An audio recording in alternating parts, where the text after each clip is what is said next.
So this is my current outfeed table. I built it about 5 years ago now. It was a rush job at the time, and it has one fatal flaw, and let me show you what I'm talking about. So in my opinion, one of the bare minimum functionalities of an outfeed table for your table saw is to catch a board that's 8 feet long without letting that board flip off the other end, and this outfeed table fails that test.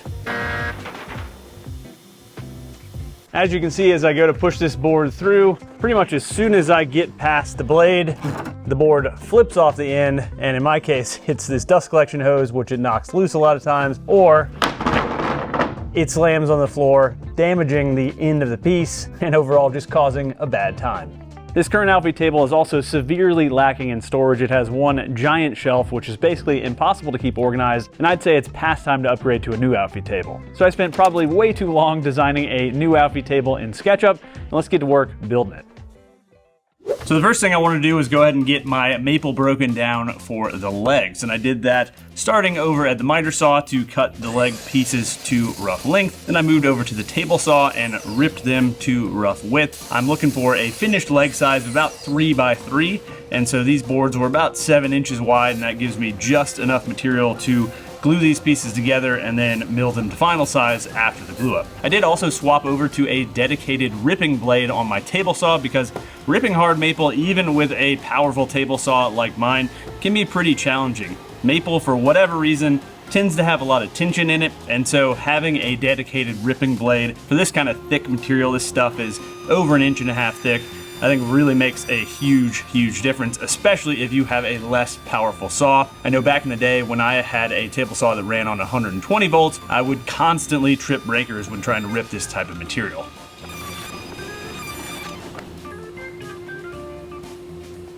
But anyway, now that the pieces are broken down to rough size, I can get them glued up. Got some parallel clamps here. Gonna slather on probably way more glue than I need, and then clamp the living heck out of them and leave them for about an hour, and I can work on other stuff while the glue dries on these.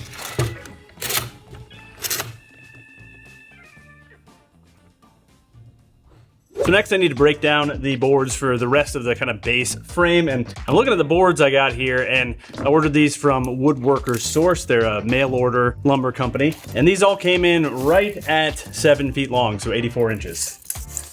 So the issue is, if I cut these boards to the exact size that I have on my cut list that I kind of came up with in SketchUp, I'm gonna have a lot of waste. So then I'm gonna have this really awkward, like 17-inch offcut that I'm not gonna have really any use for. So because of that, I've decided to just make this whole table frame a little bit less wide, and so that way I can get both these pieces out of these individual boards. And I just want to mention that a lot of times when you're building these kind of projects, you're gonna have to be prepared to pivot, because when you go buy lumber, you just don't really know exactly what sizes they're gonna come in. It's not like going to buy 2x4s where you know they're gonna be exactly 8 feet long. They're gonna be random lengths, random widths, and you're just gonna have to be a little flexible and kind of make adjustments on the fly.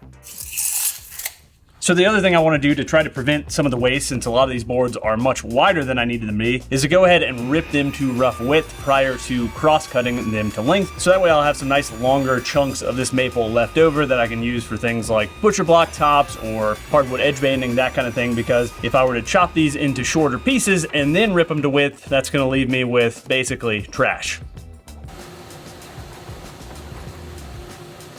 So after getting all the parts for the base cut down to rough size at the miter saw, I can go ahead and square up one face and one edge at the jointer, and then I can move over to the planer to get both faces parallel and get the pieces brought down to their final thickness. Also, the glue on the legs was dry enough at that point, so I could go ahead and get those squared up as well, again on the jointer and planer. But unfortunately, I started to notice a bit of a problem while I was over at the planer. Well, I knew this was going too smoothly, so just was finishing up milling the legs down to final size, and I noticed that there was some dust kind of building up in the hose coming from the planer. Dustbin was super full, which is already annoying, but I open it up and what do I see? The fact that I have forgotten to put in a bag in the dust collection bin. So now I have to figure out what to do with this 55-gallon drum full of sawdust, including some epoxy chips, so I can't just dump it out outside and let it naturally deteriorate. I think I'm just gonna have to scoop this little by little into another trash can until I get it empty enough to be able to pour it in here. But these are the kind of things that come up when you haven't been woodworking in quite a while.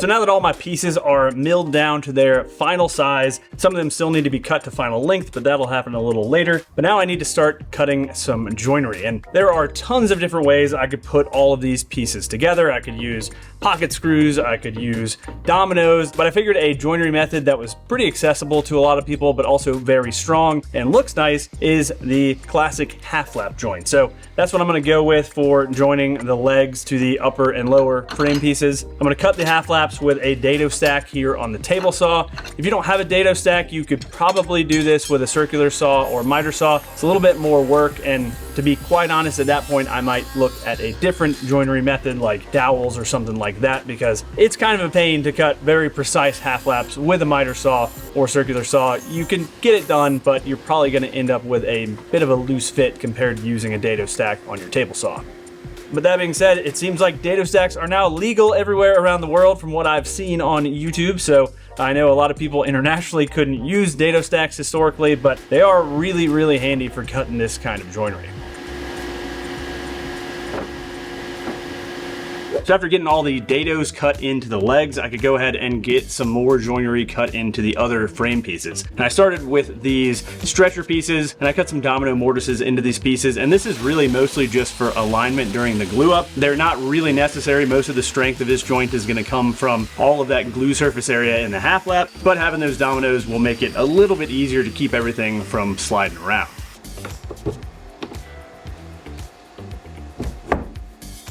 But now that that joinery is done, I need to cut some more tricky joinery, and that is the domino mortises for these vertical stiles. So the best way, in my opinion, to lay out this kind of joinery is to just use the pieces themselves for reference. So I've got two of my legs here, and then the two vertical stiles that'll be on this front stretcher. And then I can measure from the end of this board to the inside of this stretcher, and then I can divide that number by 3 to get the exact gap between each stretcher. And now I can just transfer this same layout to the other front stretcher and then go ahead and cut in joinery.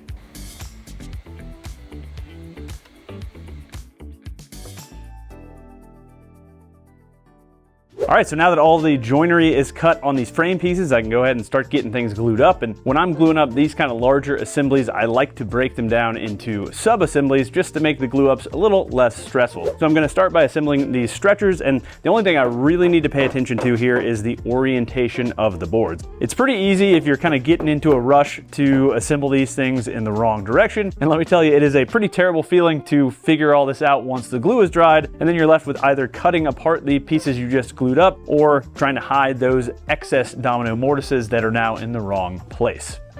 So I would love to pretend that I got to this point in the project without making any mistakes, but I made a fairly big one a little bit earlier when I was cutting the dados for the half laps, and maybe you eagle-eyed viewers caught it, but let me show you what happened.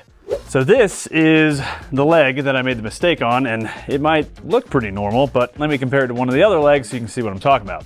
So as you can see, this leg should have this little piece here, and this is kind of part of the half lap joint. This is where all that glue surface is gonna come from. And when I went to turn this piece to cut the dados for the half laps on this one, I accidentally turned it in the wrong direction, which consequently cut off this entire part. And so I gotta figure out how to fix that. And I think the best way to do this is basically just cutting a few domino mortises here in the top of the leg and then the underside of this stretcher piece. And that way, those will still register with each other, and there will still be plenty of strength with 4 dominoes here and then the half laps up here. So I don't think it's really gonna be a problem, but I just wanna show you that even me, who's been woodworking for 8-9 years at this point, I still make mistakes on almost every project. And I think one of the signs of a great woodworker or a great maker in general is being able to fix your mistakes and carry on with the project. So next up is another fairly stressful glue up, and that is gluing all of these legs onto these frames. And I'm gonna, again, kind of break this up into chunks to make my life a little bit less stressful. I'm gonna start with gluing the lower frame to the lower half lap, and that's because these half laps are captive, so I can't just slide them in later. And I'm gonna add plenty of glue to these half laps. All of the strength of this joint comes from the glue and all of this surface area, so I can clean up the squeeze out easily enough, but it's very hard to go back and make this joint stronger if I don't add enough glue in the first place.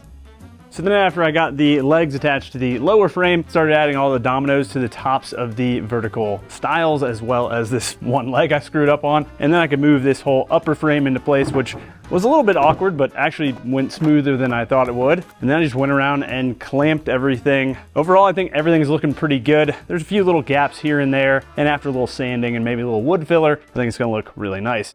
So while the base was drying, I decided to go ahead and get started on the top, and the top's pretty simple. It's 2 layers of 3/4 inch plywood, but the one thing that makes it tricky is that I decided to make the top 6 feet by 5 feet so that it can actually catch these 8-foot long boards that are coming off the table saw. But the trick there is that all of the plywood, at least here in the United States, comes in either 4x8 or 5x5 for some Baltic birch sheets, and obviously with both of those options, I would need to glue up 2 pieces to get my panels. So I went ahead and broke down all my pieces with my track saw, and I made sure to rip off the factory edge on any of these glue joints so that I'll get a nice, clean, tight glue joint, because usually those factory edges are kind of dinged up.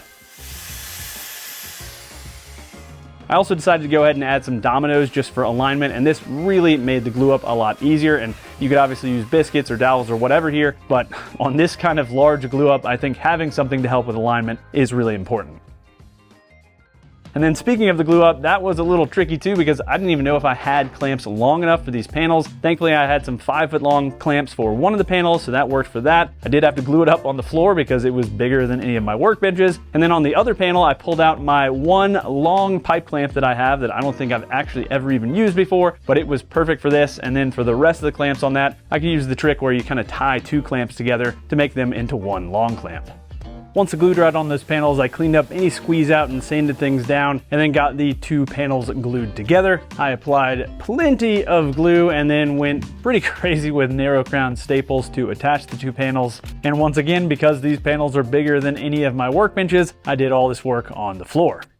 So while the glue dried on the top panels, I could turn my attention back to the base, and there are a few pieces that I still needed to attach, including all of these inner stretchers. And I used pocket screws for this, and I kind of regret not doing it with dominoes, but I actually ran out of dominoes, so I didn't really have much of a choice. But it worked fine with pocket holes. It was just, I think, a little bit more work trying to get everything perfectly positioned and clamped in place before driving in the pocket hole screws. I was also really worried about breaking the screws because I was driving them into this hard maple, which is obviously really hard material, as the name implies. And so I added some screw wax to each of the screws before I drove them in, and that helped a lot. I don't think any of them broke. One other tip when installing pieces like this that need to be evenly spaced is go ahead and cut a couple spacer blocks. It makes life way easier than trying to measure things. You can just put the pieces in place, make sure they're butted up against your spacer block, clamp it so it doesn't move, and then drive in your pocket hole screws. And I ended up with perfect spacing between all of these stretchers. And then once all the stretchers were attached, while I had the whole base upside down, I went ahead and chamfered the bottom of all 4 legs. And this will just help keep these from chipping out if they get dragged around on the shop floor. And I am gonna use some casters as well, which I'll show a little bit later. But I think this is a good practice on pretty much any furniture build that's gonna be in contact with the floor. I also decided to put a heavy round over on the outside corners of these legs, and that's just so I don't bang into them when I'm working on this outfeed table. And I figured I'd go ahead and do that at this point in the project because I'd be adding a lot of other things to this base. It's just gonna make it heavier and heavier. And to do these roundovers, at least the most easily, I needed to lay the whole base on its side, which meant taking it off of my workbench. Once that was done, I could continue working on the interior structure of the outfeed table, and this got a little bit complicated. And honestly, I don't know if there was a better way to design this whole base, but I basically wanted an extremely strong, sturdy base, but I also wanted to have a bunch of drawers in here. So this is what I came up with. I had some more vertical, I guess, styles, I don't know really what you'd call them, on the interior of the base, and locating those was a little bit tricky, but using one of my long tracks, I got that figured out. And then once those were in, I could head over to the table saw to break down all of the plywood components that would make up the interior of the outfeed table.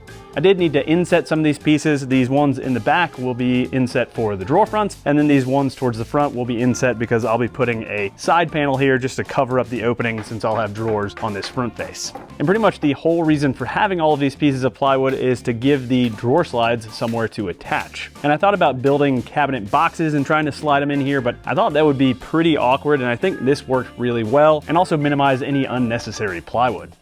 And I'm also planning to mount something pretty cool on one of these side panels to make this outfeed table smart. But I'll talk about that more a little later. So next I wanted to get the base prepped for finish, and so I went ahead and chamfered all of these sharp edges, all of these interior frames, the bottom corners. I personally hate having any sharp edges, especially on shop furniture, because when you're working around something, you're gonna inevitably bang a knuckle into it. And if that corner is sharp, especially with something like hard maple, it is gonna mess you up. And I know some of my earlier shop projects, I did not break all of the edges, and I really regret that and always do it on any of my newer shop projects. So now I'm ready to move this thing into my new spray booth and get the finish applied. But to make this thing a little easier to move, because it is insanely heavy at this point, I want to add some casters, and I've got some pretty cool new casters to check out, and let me show you what I got. So these casters are made by Bennington Manufacturing, and the way it works is you mount it on wherever you want on the legs. I'm going to do it on the inside here so I don't trip over them, but then they're in the retracted position naturally, but then as soon as you lift up the end of the workbench, they automatically extend, and then you can roll around your workbench. When you get your workbench to where you need it to be, you lift it up again, and the casters automatically retract. It's a really cool design. These things are rated to 800 pounds, so should be plenty for this outfeed table. But once I get them installed, I can take this whole base off my workbench and we can see how they work.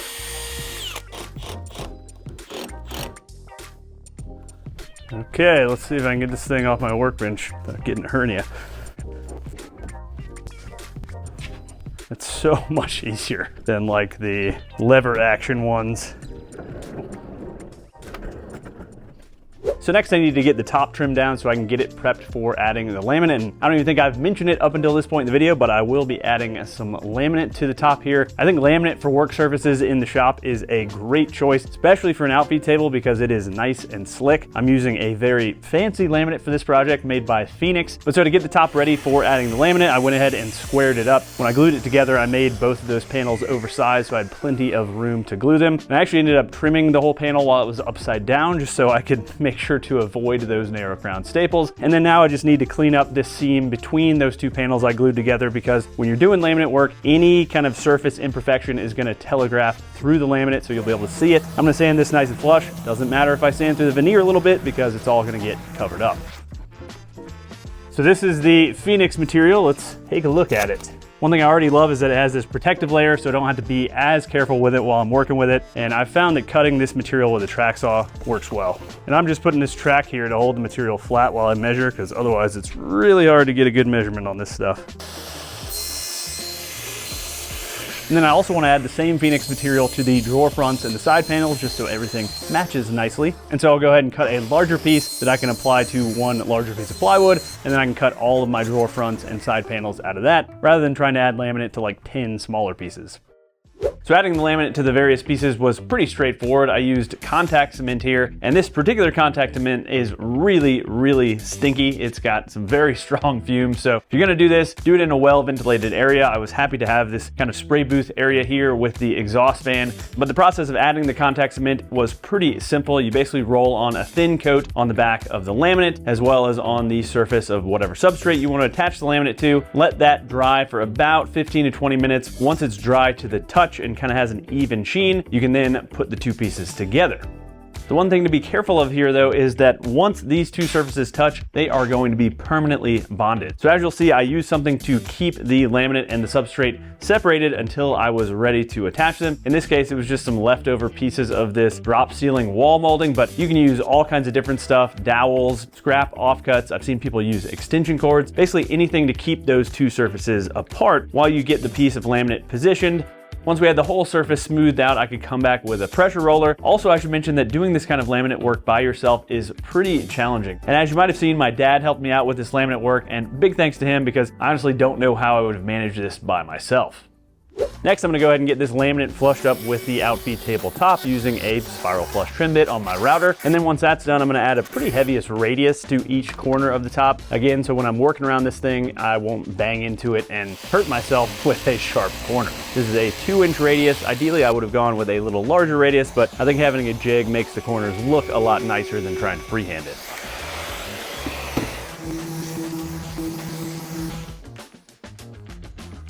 Well, I guess it's starting to peel anyway, so let's peel the whole thing off so we can see what this beautiful Phoenix looks like. That is nice stuff. And I realize this is pretty ridiculous for an outfeed table, but personally, I like to use shop projects as things where I can experiment with new materials and new processes and kind of get the hang of things before trying it on a piece of furniture.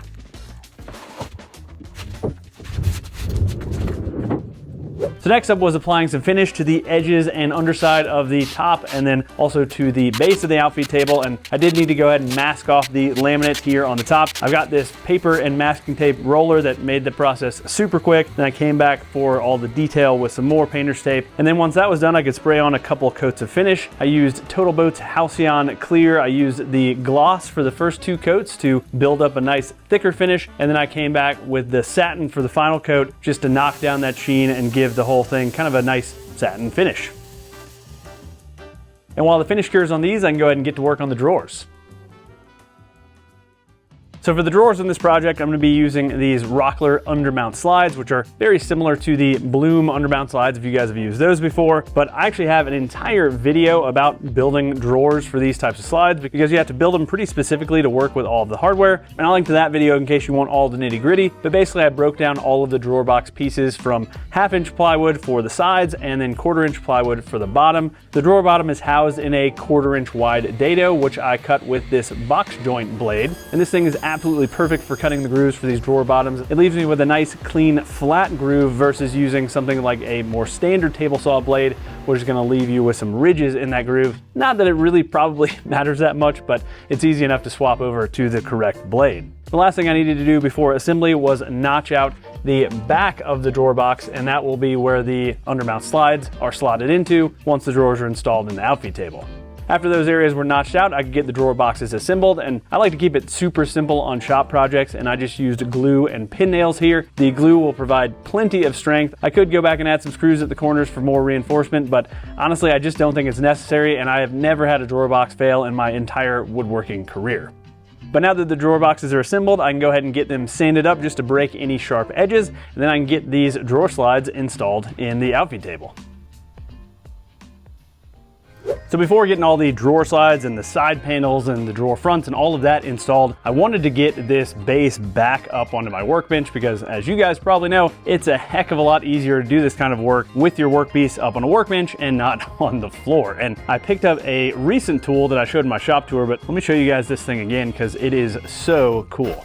So this is my CM Battery Star battery-powered chain hoist. And so as you can tell, I've got a little dolly attached to the I-beams that run throughout my shop. So all I had to do to get this workbench base up onto my assembly table was move the assembly table out of the way with my pallet jack. Then I could get some straps rigged up on the base itself. I use these tree saver straps that are rated for thousands and thousands of pounds. Connected it to the hook on the Battery Star, and then I could lift the entire thing up into the air. All right, here goes nothing. And then once it was up in the air, all I had to do was move my assembly table back underneath the outfeed table base. And once everything was in position, I could lower the base onto my assembly table slowly and safely. And I am so excited to have this CM Battery Star in my shop. Obviously, this tool is not going to be for everyone out there, but if you guys work in a shop environment, especially if you're by yourself a lot, this kind of hoist can make your material handling work a lot safer. So I'll link to this in the video description below in case you're interested, and let's go ahead and get these drawer slides installed next.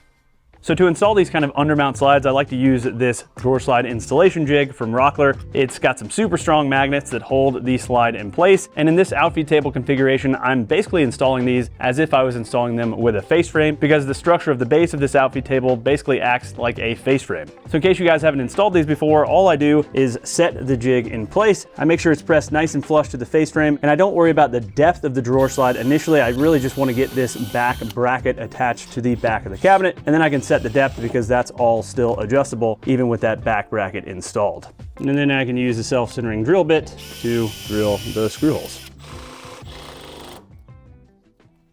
Then there are two more things I need to do to the drawer boxes themselves before they will work with the slides. First of which is drilling a little hole on the back of the drawer box here. And that hole accepts this kind of hook that's built into these drawer slides. And I actually realized I made a bit of a mistake here and cut away too much of this material when I was cutting those notches at the bandsaw, but I can just kind of hold that in place. These holes are oversized, so it doesn't need to be absolutely perfect. Whoops! Also keeps that from happening. And then the very last thing to do is install these clips. And the only trick here is that this little front edge of the clip needs to be flush with the front of the drawer box. And then I can use a self-centering drill bit to drill a hole here, and then also a tiny shallow hole towards the back of the clip. And then I can drive those 2 screws in to lock the clips in place.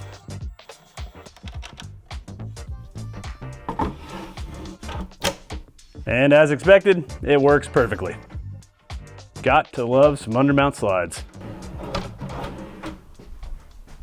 I'm also testing out some of these new tools from Hypertough, and these things seem like a really great budget option if you guys want an extra set of tools for around your house or to keep in your truck, that kind of thing. I think these would be perfect. They've got some really cool features. The chargers are absolutely tiny. They also have this really cool inverter, so you can power different USB devices as well as a 120 volt device off of this. They've got bit sets, and then I'm testing out their drill and then their impact driver here, both of which are brushless, which is obviously, I think, a great feature. And overall, I think they seem awesome for the price. You can get both these tools with batteries for less than the cost of one battery from one of the other major cordless power tool brands. So I went ahead and got the rest of the drawers installed, which always takes longer than I expected to. And then I could turn my attention to the drawer fronts and the side panels. And as you might remember, I went ahead and added some laminate to some pieces of plywood for these parts. And I got them cut down to final size at the table saw. And I really took my time here because I did not have a lot of this extra laminated material. And the last thing I wanted to do was screw up cutting one of these drawer fronts and have to do the laminate work all over again. And once all the drawer fronts and side panels were cut to final size, I went ahead and added a little chamfer to all of those edges because those laminate edges are really fragile and sharp coming off the table saw. And once that was done, I could go ahead and get those side panels installed. So I didn't really think through how I was going to mount these side panels in here, and they're mostly just decorative, so I figured the easiest way would just be to use a combination of CA glue and regular wood glue. The CA glue will cure really quickly and hold the panel in place while the regular wood glue dries, and there's a nice big surface area for this glue, so I'm not at all worried about this coming off later. Push it. It's already super duper solid. All right, good to go. Next, I can go ahead and install the drawer fronts, and I used a variety of techniques here because some of these drawer boxes were a little weird because I cut some parts to the wrong size, so I couldn't use my typical method of clamping these drawer fronts in place because I don't have deep enough clamps. So I used some CA glue to attach some of these drawer fronts, and then I also used the trick where you can drive some screws through the holes for your drawer handles to hold the drawer front in place, and then I can go ahead and add some of these 1-inch screws from inside to permanently attach the drawer fronts.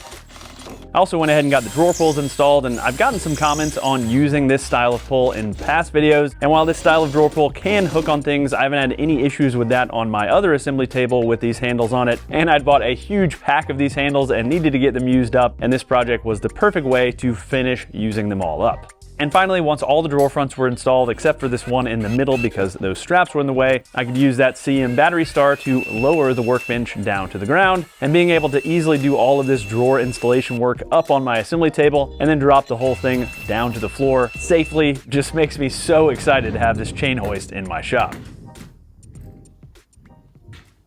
So I'm getting pretty close to wrapping up this outfeed table, but one thing I wanted to figure out was adding some smart functionality to this outfeed table. As you guys might know, I am very into smart home tech. I have it all throughout the shop here, and so having another touch point here for Amazon A, I'm not gonna say the full name so it doesn't trigger yours, will be really nice. This device is the Echo Show 15, which I guess Amazon has discontinued, but I've had this thing laying around collecting dust, and so I figured why not give it a second life here on the outfeed table. It's got a camera built in, so I can drop in and look in the shop. I can also obviously talk to Amazon A through this device. It's also got a nice big touchscreen display. I can have notes on here, calendar, and it just so happens to fit exactly perfectly on one of these side panels. I did not plan this, but it was a happy accident, so to speak.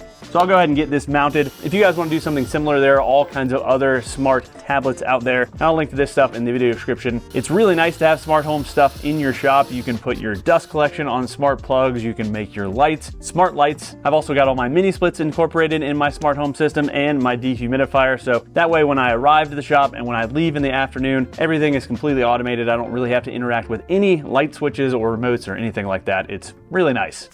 So next I can go ahead and get the top attached, but before I do that, I need to drill some holes so I can actually attach the top. And I guess I did that on a few of these stretchers, but must have just forgotten to do it on some of the other ones. And of course, this would have been a heck of a lot easier to do earlier in the project, but thankfully I can still do it. And then I can go ahead and get this top installed, which is super exciting because then I'll get a look at the entire assembled outfeed table for the first time.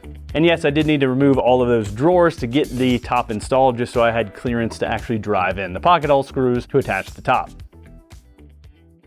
So once the top was attached, I could go ahead and get the outfeed table moved into place. And as you might be able to tell, I ran into a little bit of trouble here. And as it turns out, the floor in this area of my shop is super out of whack. There's a giant crack that runs through this area. And so when I tried to move the outfeed table into place initially, it actually wouldn't fit under the table saw fence. What now? After some trial and error, what I decided to do was just put my entire table saw base up onto a 3/4 inch piece of subfloor material. And I find the saw stop a little low anyway, straight from the factory. So it actually feels a lot more comfortable to use, raised up 3/4 of an inch. And now everything is looking great. One other bonus of raising up the table saw that little bit is that the miter slots on the table saw are now just above the surface of the outfeed table. So I don't have to route in those channels that you typically would have to do. And I forgot to mention that the outfeed table passes the 8-foot board catching test with flying colors, as you can see, which is super awesome. So if you want to build one of these outfeed tables for yourself, I do have plans available and I'll link to those in the video description below. I'll also link to all the tools and materials I use down there as well. If it's your first time here, go ahead and get subscribed and ring the notification bell so you don't miss my future videos. And last, why not check out this other video of mine that YouTube thinks you'll enjoy. All right, thanks for watching, y'all, and until next week, happy building.